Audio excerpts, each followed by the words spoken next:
help yourself get up to the next level.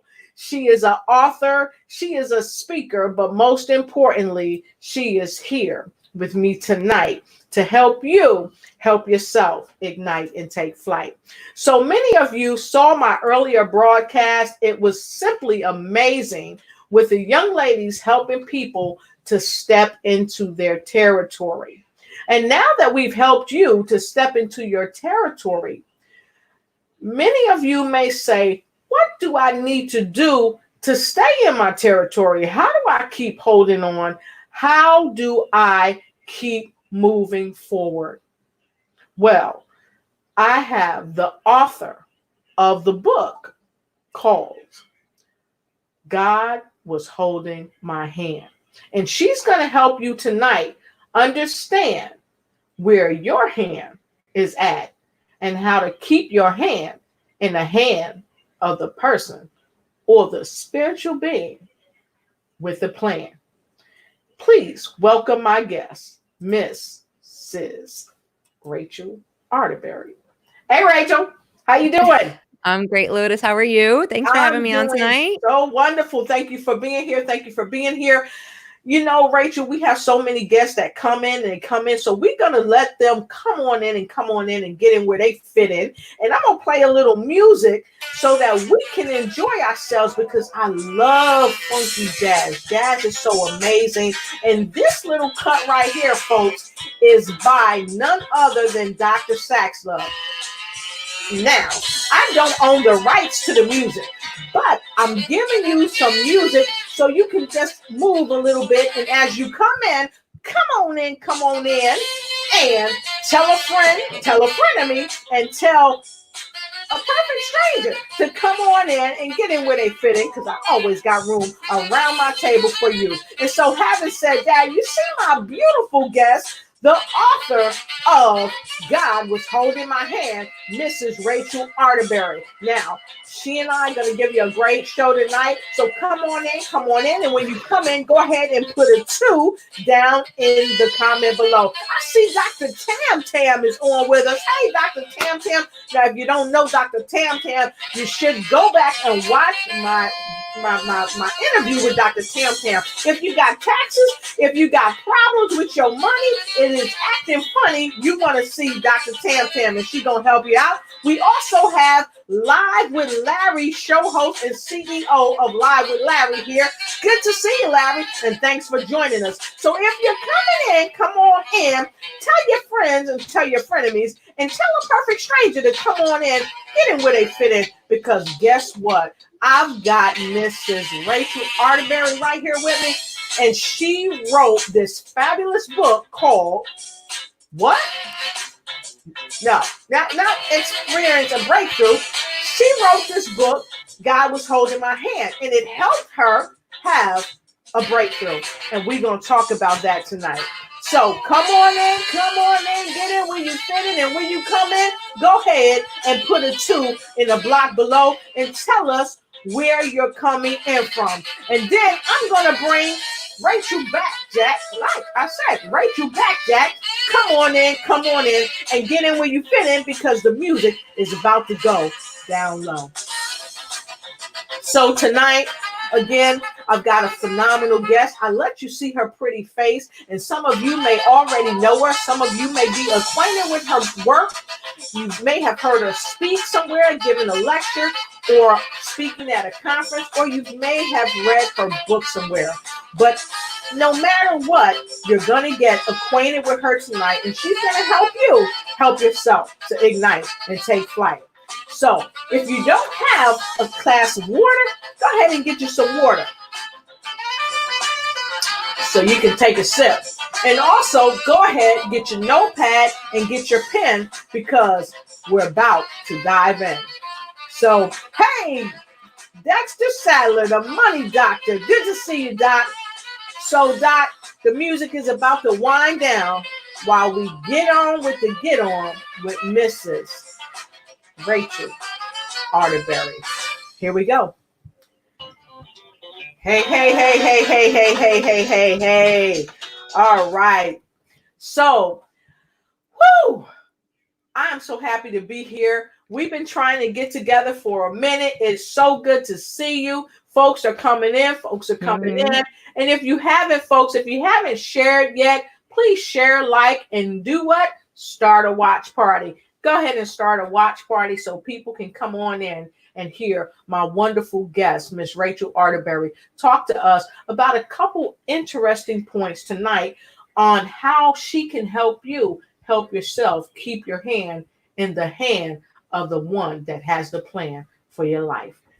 So, Rachel, thank you so much for coming on the show. I'm so delighted that you're here.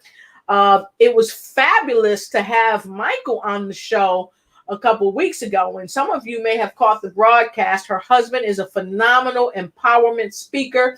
He's a coach. He's a trainer. He's just phenomenal. And he was on my show a couple of weeks ago, and I got to tell you, the apple don't fall far from the tree, because Rachel is here with me to delight you and help yourself ignite and take flight.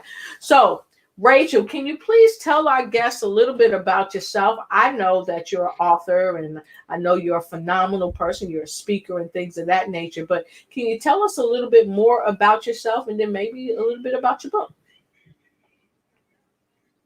Sure. Thanks, Lotus. So I started out in the corporate world about, 20 something years ago. Lots of degrees. I have master's degrees. I have undergraduate degrees. My dream was to work in the corporate world, to travel the world, to meet new people, to live abroad, until God decided that was not his plan for me. So our children were young. They were about 8 and 5 maybe. And the Holy Spirit was talking to me saying, this is not for you anymore. Mm-hmm. I worked long hours, and I traveled a lot, and poor Michael was home taking care of these little kids all of the time. And the Holy Spirit just kept telling me, this is not for you. But in the back of my mind, I always had this desire. I always wanted to write since I was a little kid. I had journals, I had notebooks. I still have piles and piles of notebooks that I've written in, but I never thought that I could actually do something with it. So here I am with all of these degrees, a high-powered corporate job, working, 100 hours a week. And yet I had these little kids at home, and I had God telling me, this isn't for you. And I was really confused, and I was really torn between, what do I do? Do I follow what I spent all of these many years of studying doing? Do I forgo this big salary I'm making and keep doing it and be miserable? Which I was. I was miserable. I was cranky. I was irritable. I was tired. I was never with my children, never with Michael. And then finally one day I said, you know what? I need to make a change. In fact, Michael had read a book called The Dream Giver, and he was afraid to tell me about it because he knew that if I heard about this idea of following your dream, that I probably would do something irrational even. So I, we kind of talked about it a little bit. And then I said to him one day, I said, you know what? I was driving my horrible commute every day. And the Holy Spirit spoke to me and said, you need to leave in this time. I said, oh my gosh, I have to listen now. So I did. And I went to my job, and remember my corporate big time job. And I said to them, you need to terminate my position and let me go. And they said, what, are you crazy? I'd been there a million years. And they said, well, why? I said, because I have bigger plans. And it took me months and months and months, and the Holy Spirit telling me that this is what I'm supposed to do. Finally, they came to their senses, and they said, okay, we're going to do this. We're going to let you go. And that was the start of my writing career, because now I could follow kind of a passion that I had. But at that point now I'm thinking, well, okay, now I know what I want to write something, but what in the world do I do with this? What do I do? Wow. It was at the same time. Go ahead. No, I just wanted to know, because a lot of people, when they move into their passion, it happens just like you're talking about. They go from one day they're doing all this hustle and bustle, and then they decide to step into their territory and they start doing what they love. And I asked Rachel, I said, Rachel, I want you to tell us, how you got started doing what you're doing. And it sounds like to me, like you were saying, you just were running after your passion. You had this great job, you were making great money, but you heard the voice of God letting you know that no, this isn't for you. You need to run after what you've been called to do. So can you tell me and the rest of our viewers what that was like when you started to run after your passion? Oh my gosh, it was terrifying. It was terrifying because I'm kind of the control freak in the household.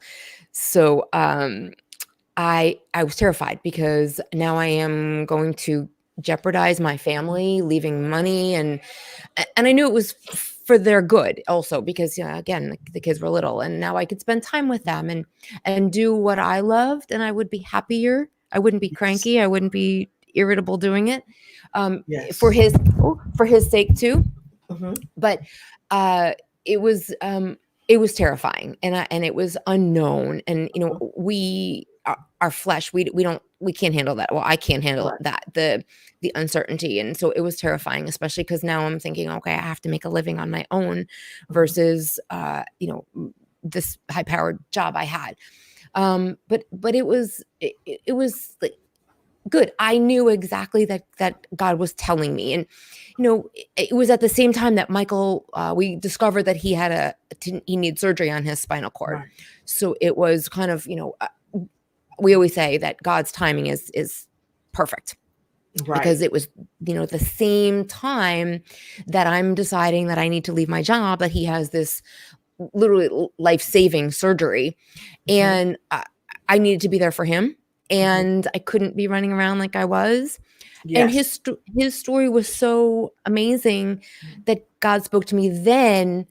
And also, and that's where the book title came in, because God was holding my hand. God was holding his hand during his surgery. But in fact, he was holding mine too, because he told me to do all of this. Like he guided me, and he was there supporting me, and he being God, and Michael as well. But it was scary because I was not necessarily the faith-filled person I was before. So this was really hard for me to accept the fact that, oh my gosh, this is out of my control. I'm going to step out in faith. I'm going to do this. I'm going to write a book. I'm going to call it God was holding my hand for both of us. The fact that, again, Michael knew that God was holding his hand through the surgery, but he was holding mine too, guiding me and telling me that this is what I had to do. You know what I really love is that I heard you say that you were not like the big God person or a Bible beater, if you will, but you came from fear to faith. And you said, Michael was already, he was saying, okay, I believe everything's going to be okay. But what helped you to step from fear to faith? Well, so of course, Michael's faith carries the whole family. And he encourages the rest of us to lean on faith and to lean on God.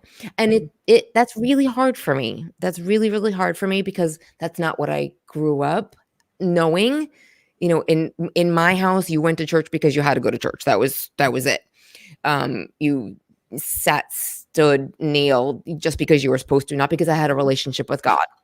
Right. So now, as I grew older, I knew I had to lean on God, and I developed a relationship with him versus just doing what I was told. But now I knew that if I was hearing from God, I had to listen, because in reality, I feel like I've only heard from him several times in my life. And one of them was, again, most recently.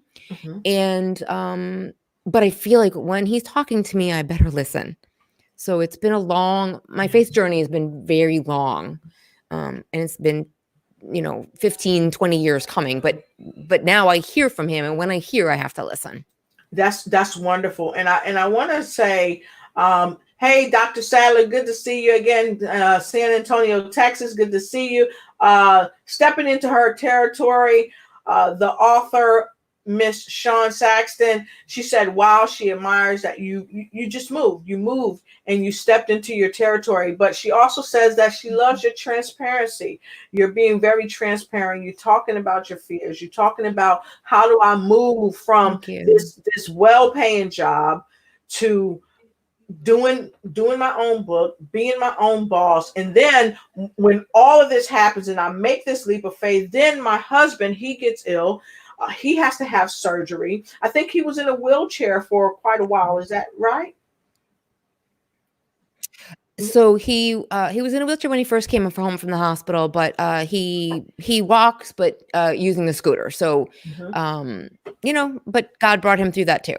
Amen. Amen. And Angela out of DC, good to see you. And the phenomenal Guinness World Record holder, Robert J. Moore, all the way out of Canada. It's great to see you. Robert said, I hear you. He hears what you're saying and it resonates with him. He said, I got really sick at my Guinness World Records event and could not host it, but I asked God to protect all the other people and help me recover. Talk about respect. So let's Great. talk Thank you, about Robert. using that faith. And thank you, Robert. Let's talk about how we use faith, how we move from fear into faith, and how when we walk in faith, how do doors open for us? Or do doors open for us? Can you tell us a little bit about that? Sure. Again, faith was always difficult for me to let go and let God. So, I still struggle with that. Mhm, Just to tell you a little bit more. So after I left my big company and started writing, I was writing, but I also got a job. mhm, And I say the difference between my career and my job, I had a job, so I could be close to home and pay the bills, right? While I was walking in my destiny. mhm, But mhm. recently, God started talking to me again. And he started telling me that this job, this job, was going to end and that it was the door. He was opening the door for me because he knew my heart. And he knew my heart that all of these years I've wanted to be completely independent. So Mhm, originally my goal was to be independent. I started working somewhere, but now he knew that my goal was to be completely independent of somebody, of a boss, so to speak, and to work on my own. So he worked it out that awesome. I lost my job just recently. And, most people would say, oh my gosh, you lost your job. But you know what? This was a blessing. It was Yes. a great thing because God also knew that I may not have the courage to step out and quit. Right. He said, you know what? I know you're not going to do this if I don't do something for you at this point. So because of fear, I was afraid. Right. So like you have there, he opened a better door. He opened the door for me. And now, here we are, we're all on quarantine at home. And God's given me so many opportunities to work with new clients, to help people write their books, you know, to do what I love. And I'm really Right. enjoying it. And I'm so thankful for it. And not only did God do that, but God did some other magnificent things for you too.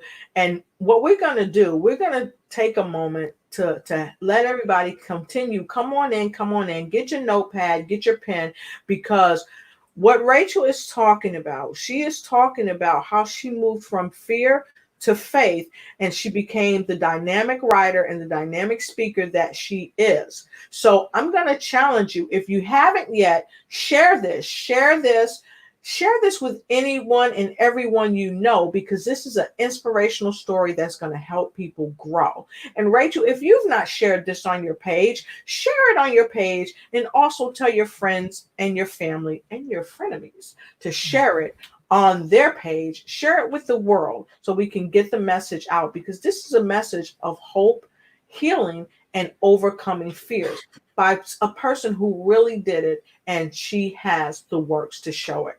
So share, like, and start a watch party. So also, besides being a writer, you opened up your heart and you moved from fear into faith and you became a writer and you wrote your book. But not only did you do that, you also opened up your heart to other people who wanted to write books, but maybe Yes. weren't able to write books or didn't know how to write books. And so you started doing something that I don't know if you really knew, like, okay, I can do this. You started ghostwriting and Yes. editing. So tell us about that. How did that all come into play? Because you went from a posh job to I'm quitting, my husband having surgery. We got to make more money, but I'm not going back to my job. Yeah. I'm gonna start writing, and then you became a ghostwriter as well as an editor. How did that Yeah, it's saying it out loud as you're doing it kind of sounds a little surreal to me. Um, but it makes me smile because it's been a great journey. I I knew that I wanted to write, but I didn't really enjoy writing under my own name. It wasn't like I needed to say, I'm an author. I have this many books under my belt. What I really, really enjoyed was helping other people. So I started my business and I called it Making a Way. I called it Making a Way because God made a way for me and I am making a way for other people because I believe that everybody has a story. Everybody has a story, no matter what it is. It doesn't have to be that you've gone through something traumatic or have had a hard life. Everybody has something to share with the world. Some people want to share it with their families. Some people want to share it for business purposes. Some people want to share it to make money or to say they're a published author. But whatever the reason is, I can make a way for them to do that. So that's what I really like to do. I don't need to have my name on the cover to say, I've published this many books because that's not who I am. I like to help people bring their words to life, and that's kind of how I like my tagline is kind of bringing your words to life. Um, I I feel that I've got a gift that I can share. Not everybody can write. Not everybody has the same gifts, and I truly believe that God gave us each our own gifts. I don't, have the same gifts as you, Lotus. So, but my gift is in the ability to bring your words to life, and that's where I feel that I'm gifted, and that's where I'm supposed to be. wow, So that's awesome. it feels right. It feels comfortable to me. Awesome. I've heard some of the greatest of the greats say that when you're walking in your purpose, it will make way for your dreams. So not only are you walking in your purpose, but you're helping to bring others' words to life. And even the Bible says the power of life and death is, in the power of the tongue. So if you have words to Mhm. share, and I challenge each and every one of you that are listening to this broadcast, don't stifle yourself. Bring your words to life because it might not be your life that you save, but it might be someone else's life that you save. So let me ask you this. I know you've Right. had so many authors that come to you and you do a phenomenal job with helping put their words to life. So when you bring their words to life, have you had anyone that just felt like they weren't going to make it? Where they felt like there's no way I could do this, and you said, you know what, we're making a way, we're going to help you get to where you need to be. Have you Yes. ever had anybody that was just so broke down that seemed that they couldn't do it? Absolutely, and I have a whole bunch of stories. I have a young woman that I'm working with right now. She has stage 4 breast cancer. She has 2 young children under the age of 6, and she just buried her husband 2 years ago from stomach cancer. Wow. Her whole purpose in writing this book is to tell her children about who she was and who her husband was, who their father was. And she keeps telling me, I can't do this, I can't do this, I can't do this. But I keep telling her she needs to do it because that is how her children are gonna. They're too young to remember her if she passes in Yes. great detail, and so she has to bring her words to life. She has Yes. to make them audible for her kids. So if Yes. she doesn't beat this, then they know that she loved them, that she did all of these things for them, but that there was something else that she couldn't, she couldn't battle. But Wow. sometimes it's tough because I'm trying to inspire her and Mhm. bring the words out of her. She knows what she wants to say, and a lot of people, they know what they want to say, but they just can't put it on paper. And that's really Mhm. where I come in. I can take your words Mhm. and make them readable. I can make them give people the feeling of being there with you. Or Awesome. so Awesome. it's a good feeling, especially with this young woman, to know Yes. that I can help with her legacy. Yes. And I want to share this with you because Sean Lovely Saxton said for her it was difficult trusting God. She said I had trust issues and I wouldn't release my will to God. He is gentle and will give you little things to trust him in. So what are your thoughts on that? Because every day when you're working with people, they have to trust you, but you got your hand in the hand of the person or the other powers that has the plan. So how do you encourage people and to say, and to exercise their ability to trust not only in God but also to trust you?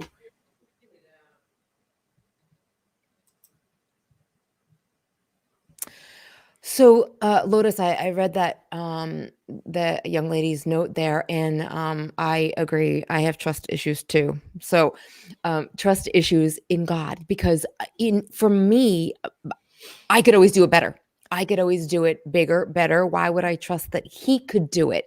And that was my upbringing. That was my mentality because I didn't have a relationship with him. So I Mhm. didn't trust him that he could do it because for in my own brain, Mhm. uh, I could do it better. But I've had to let go, and as I said before, let go and let God. Mhm. Mhm. Um, and I still struggle. I still struggle with trusting him, Mhm. but you're right. I have to get people to trust me that I'm going to do what I say I'm going to do, Mhm. and that I'm going to bring their words to life, Mhm. and that I'm going to help them put out their best product for whatever reason, Yes. whether again it's a legacy or Mhm. a business book. But I have to trust that he's going to work through me Mhm. and help them.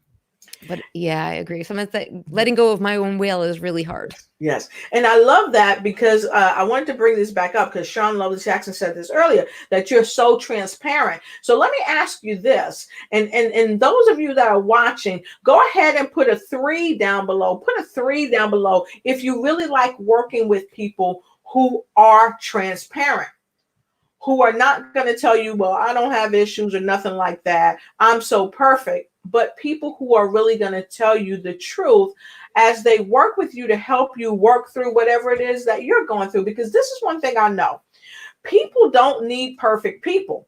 People need people with experiences because it's our experiences in life that help people get through the experiences that they're going through at the time that they're experiencing whatever they're experiencing. So, if you like people who are transparent with you, put a 3 in the comment below. So, having said that, Sean Lovely Saxton left that, and I want to thank you, Sean. But Rachel, having said that, have you found that transparency comes easy to you, even though you have trust issues? You're just so transparent. It doesn't always come easy to me because I'm guarded, and um, it's hard. That's definitely hard to be transparent, but uh, I have to be. I feel like I have to be, because we can't walk around this world being anything other than authentic, right? You've met my husband, so you Yes. know that that you can't be anything but. Um, Yes. so, but it's I definitely struggle with that. So I try to Yes. encourage people um, to be Yes. transparent, because Mhm. I know that I have to work at it. Exactly. And this is what I like that you said too, because a lot of people try to walk around and they try to act like, you know what, nothing's going on. I'm okay. But what you said is that it's hard. It's hard. It's really And hard. and I used to always tell people it's as hard as you make it. And I believe that for myself. And I tell you why. I say it's hard and it is as hard as you make it because sometimes we just need to let go. And what Sean shared earlier in the earlier broadcast was that she had stuff with her childhood. And she said, yes, this is why, why would I trust God? Why would I trust God? Because remember my childhood stuff. So a lot of us are dealing with childhood stuff, but we're also dealing with adulthood stuff. And sometimes we find trust hard. And so it makes it difficult for us to be transparent. But as we work on ourselves, that's the key. As we work Mhm. on ourselves, Right. it's easier to be transparent. So let me ask you this, because a lot of people, I'm sure, want to know, how did you work on yourself, getting you through the fear, getting you to the faith, and being able to stand when everything was falling down around you? How did you still work on yourself? Wow. It is a constant process. Um, because I always tell people that, everybody has a story. But I didn't go through anything traumatic as a kid. Um, I didn't have like a difficult childhood. Mm-hmm. So I don't feel like I have a story in that sense, but Mm-hmm. I feel like it doesn't make it any easier. Everybody still has to work on Mm-hmm. something. So I've had to work on it, um, studying, you know, um, and I backslide. I backslide a lot. But, fortunately, he's such a faithful person that he helps to carry me. But I backslide. I spend a lot of time studying and worshiping and journaling, and then all of a sudden I don't, because I Right. backslide, and then I realize that, oh, I can do this on my own. Right. We can't do it on our own. We can't. And I there's constant reminders around me that I need him, that we all need him, and that you have Right. to put, trust in him, and he will Mm-hmm. always come through. He will, but the world tells us that we can't do that, that we have to do it ourselves. The world says Yes. you have to um, study hard, you have to get the good job, you have to do all Right. of those things. Well, the money, yeah, great, you do all of those things and you make a lot of money, but does the money make you any happier? No, we have Whew. proven that, right? That's a powerful question. Does the money make you any happier? And that's one reason why I think so many people that have gained enormous success often gain enormous defeat before they Yes. walk into their abundance and step into their territory, because it's like a breaking. You have to kind of be broken to understand that you have to learn to lean, because it's hard to do it alone. You can't do it alone. Yes. I've heard some of the greatest speakers on the planet, like Oprah Winfrey, Neville Goddard, Napoleon Hill, Earl Nightingale, say you can't do it alone. You have to mastermind with someone in Mhm. order to get it. So, Yeah. can you talk to us briefly about why masterminding with God and others is so important? Well, like I said, we all think that we can do it by ourselves, and I am the biggest offender. I don't want help with anything. If I've broken something, I get out of my way because I'm going to fix it myself. You know, uh, Michael always says, he's like, why do you get so frustrated with when you have try? Because I know I can do it by myself, and I want to do it by myself. So that's part of my issue, is that I never wanted to lean on God because I could do it myself. And even when he was telling me to step out and leave my job, all I kept saying was, but I did this. I worked really hard in college. I have all these degrees. I did this. But then I realized that every statement I made, the word I started it. Yes. And the word I wasn't getting me anywhere.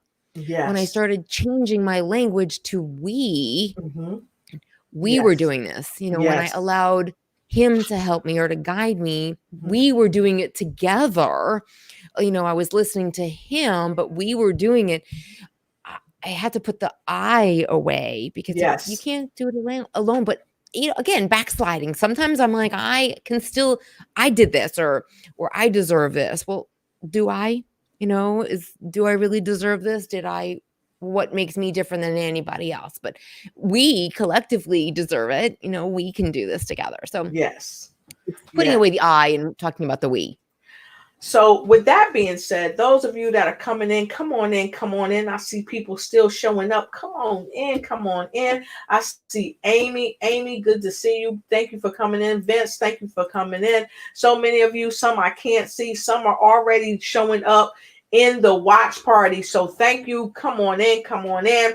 Tell a friend of me. Most importantly, though, like, share, and start a watch party. Share this to your page as we talk with the remarkable Rachel Arterberry, who is an amazing writer.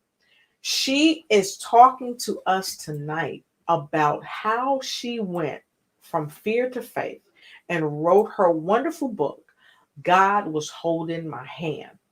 We've also talked about how faith opened so many doors because she was able to go from fear to faith.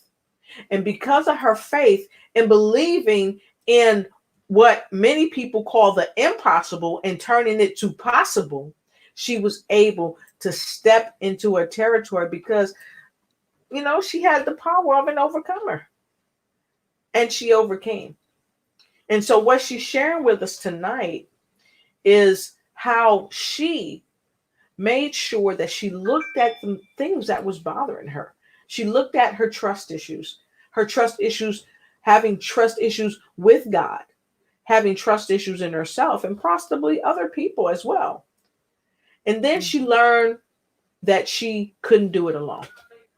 She couldn't do it alone. She needed somebody. She's got a super husband named Mike. He's a phenomenal speaker. And guess what? She realized she needed him to keep speaking into her life. Keep speaking. Have faith. Keep speaking. Don't give up. Have faith. Keep doing what you're doing. And we all need that. We all have to have someone to speak into our life so we don't give up. And that is called masterminding.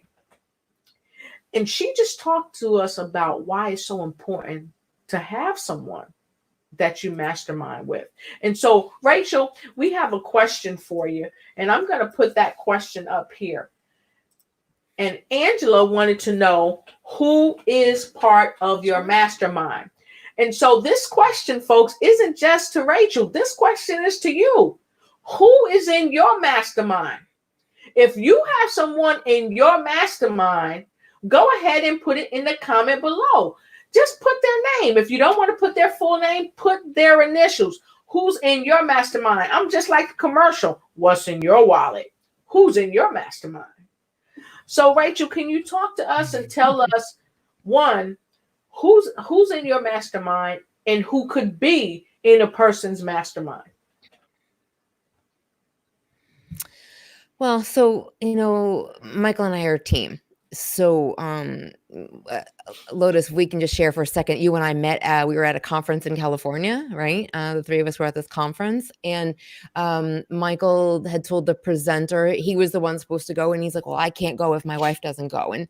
And we were the only married couple there, but it was funny because we were a team. Michael, he's out front. He does the motivational speaking. He's out in front of people, and I do all the behind the scenes because that's where I'm comfortable. That's where I'm better. So, if you want to talk about mastermind, he he is my mastermind, and that we bounce each other ideas off of each other, and we support each other. And it takes a lot of hard work because it's teamwork, right? Yes. But everybody needs somebody to do that with, that's compatible, whether it's a spouse, a significant, a close friend. Mhm. Even God is our mastermind too, right? Because we should be talking to him every day to say, what do I do today? I screwed up here. How do I fix this? Or whatever we need to talk to him about. But everybody needs somebody that they can do that, and that's part of the trust thing too, Yes. where, because I always feel like I don't need anybody, I can do this Mhm. on my own. Yes. Sometimes I don't allow people into my world of when it needs work, because there's always that feeling of, I can do this on my own, so why do I Right. need a mastermind? But we all do. We all need a team. Awesome. So, who could be on a person's mastermind? Like for me, I have a network of people that I work with, and so many of them are a part of my Yes. mastermind. There are people who are dynamic speakers, who are older than me and who are younger than me, who are in my mastermind and who are also my mentors. So it's super important to have a mentor, and we're going to touch on that in a moment. That's right. But for me, I have my mother in my mastermind. I have my spouse in my mastermind. My sister is one part of one of my masterminds. I have Dr. Sandra Brooks, who is one of my mastermind partners, and so on and so on and so on. So, could you tell us who could be a part of a mastermind? Sure. So you mentioned some great things there. You said family members, your mom, your sister.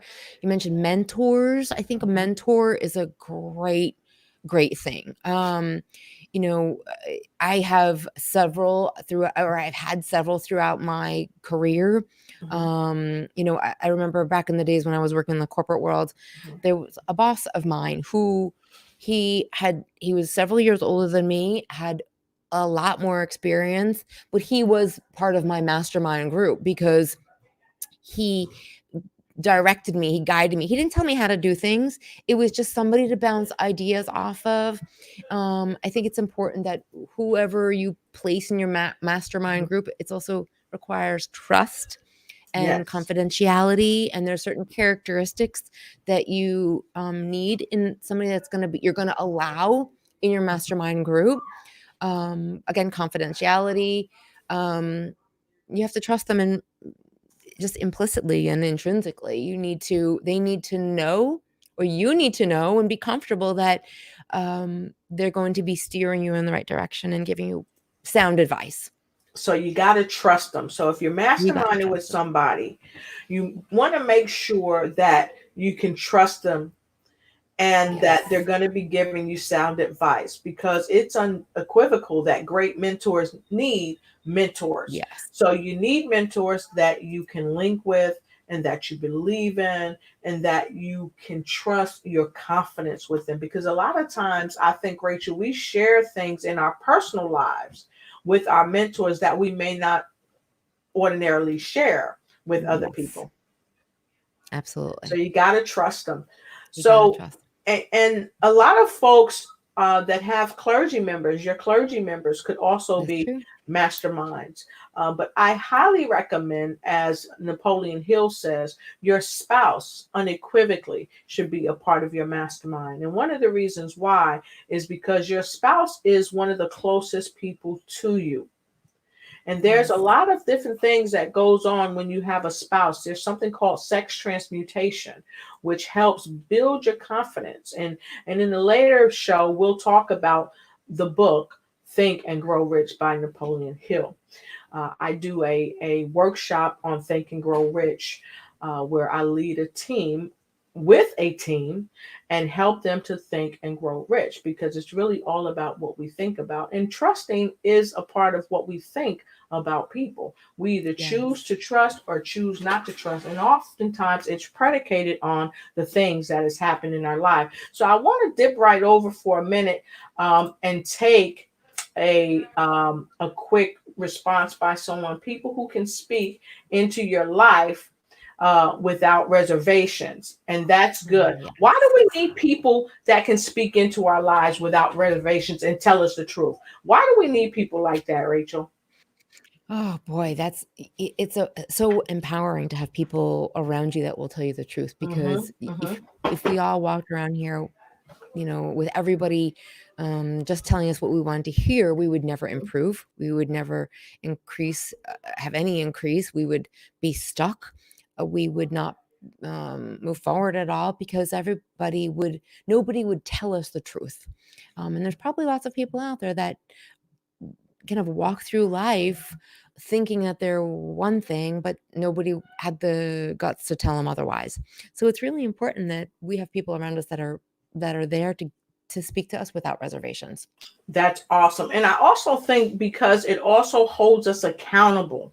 It holds us Yes. accountable to do and be what we say that we are going to do and be. And I like what Sean said. I have an accountability partner. So Rachel, can you tell us about that? Why is it so important to have an accountability partner?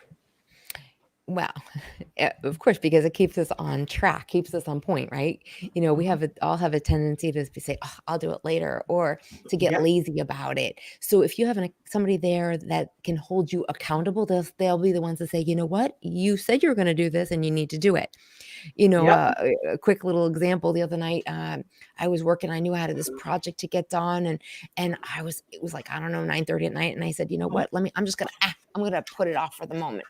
And Michael said to me, he said, "But don't you have a deadline? Don't you have to get this done?" He was my accountability partner. He had heard my words and used it to remind me that, you have something to finish. But it was late. I was tired. Right? We have a million excuses, right?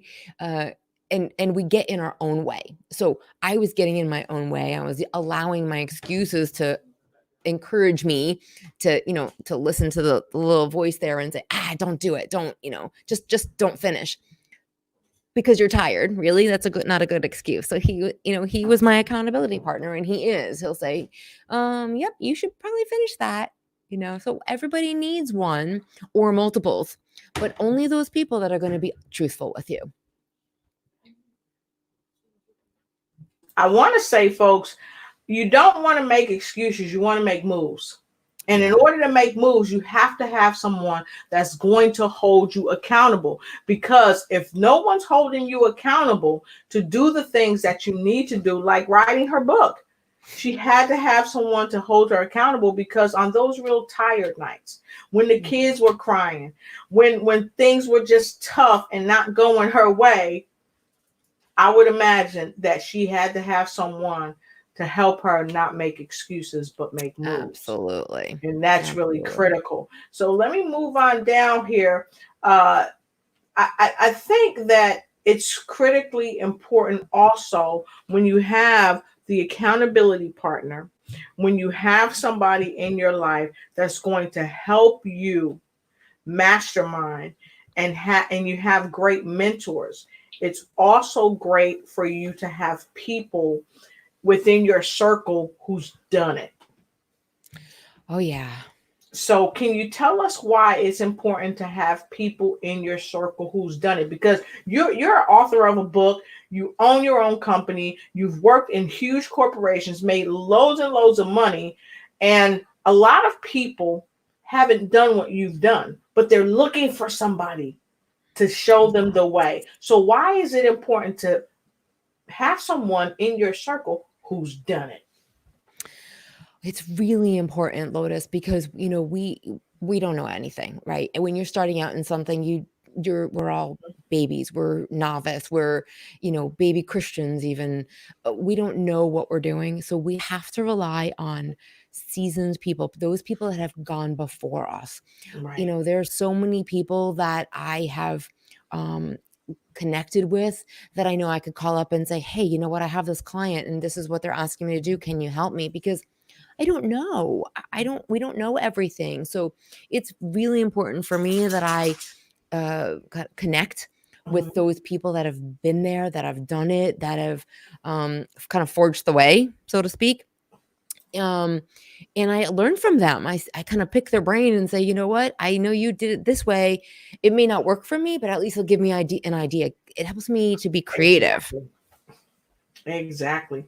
I love that. I love that because it helps you to be creative. It helps you to rise above to the next level. And I think so Yes. many of us are trying to get to the next level. And if you are trying to get to the next level, if you are trying to get to the next level, put down level in the comment below. Level in the comment below. Or if your keyboard not working or if your fingers don't want to act right, put a 4 in the comment below. Put a 4 in the comment below because we know that everyone needs great mentors and great mentors need great mentors. Great mentors need great mentors. Great mentors need mentors. Okay. And so I challenge you as we get to the top of the hour and we are here with our phenomenal guest, Rachel Arterbury.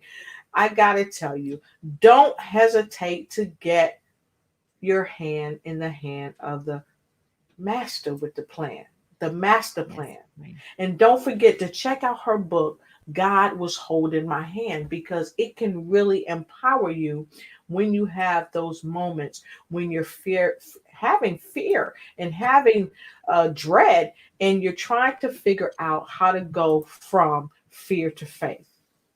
Because, like she shared with us earlier, faith opened a better door for her. And faith can open a better door for you. And if you believe that faith can open a better door for you, go ahead and put faith down below. And if you haven't shared, liked, and started a watch party, start a watch party. Move into it right now. Don't make Mhm. excuses, make moves. That's right. That's Okay? right. Don't make excuses, make moves. So listen, Rachel, we are at the top of the hour and the time has flown by. Oh my goodness. Absolutely. It Oh sure my did. goodness. Oh my That's what goodness. happens when you're having fun, Lotus. Yes, yes. And I love it because we are telling people to be an entrepreneur and be in control of their own future, even when it looks like they can't. Because you Yeah. had this high powered job, you stepped out on faith, even though you were in fear. You stepped out of fear, you moved into faith, and now you are living more of your dream day That's in right. and day out. And That's I right. know that you're phenomenal and you can help people help themselves move into their best life. That's So right. while we're doing that, while we're getting ready to take some comments, I want to look at the comments. I want to share your link so that people know how to reach you. Okay. And I'm going to go. Wow. Look, we got several levels up. Dr. Tam, good to see you, Dr. Tam. Thank you, Angie, Faith, and Faith by Miss Sean Lovely Saxon. Thank you so much. And we have to continue to level up in our lives. And if you want to level up in your life, you want to write that book, but you never wrote a book or you don't know how, when you need help getting there, don't hesitate to reach out to Rachel Arterbury. She's phenomenal. She can help you, and it'll be cost effective. She's been in the business for a long Mhm. time, and she's great at it. She's great Yeah. doing it. She's done it, and so can you. So, with that said, Rachel, what would you like to share with our guests as we begin to close this broadcast so that they know that they can make it, or other ways of how to contact you, or any old thing you want to say? Sure. Well, thank you, Lotus, for this opportunity. It was great talking to your audience today. I You're just want welcome. to share that, you know, I, I did it. And this whole journey was a real struggle for me. But if I can do it, anybody can do it. Put your faith in God, trust in Him, listen to Him. Um, and if He's telling you to take a leap of faith, you need to listen because He knows what's best for you.